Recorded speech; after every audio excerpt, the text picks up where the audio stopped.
মাননীয় স্পিকার, আপনাকে ধন্যবাদ।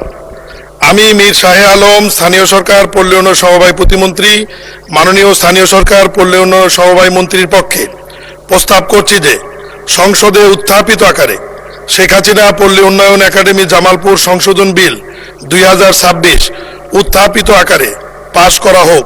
মাননীয় স্পিকার, আপনাকে ধন্যবাদ।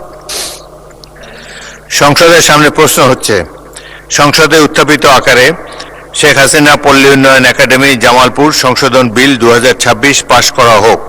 যারা এই প্রস্তাবের পক্ষে আছেন তারা হ্যাঁ বলুন, যারা এই প্রস্তাবের বিপক্ষে আছেন তারা না বলুন।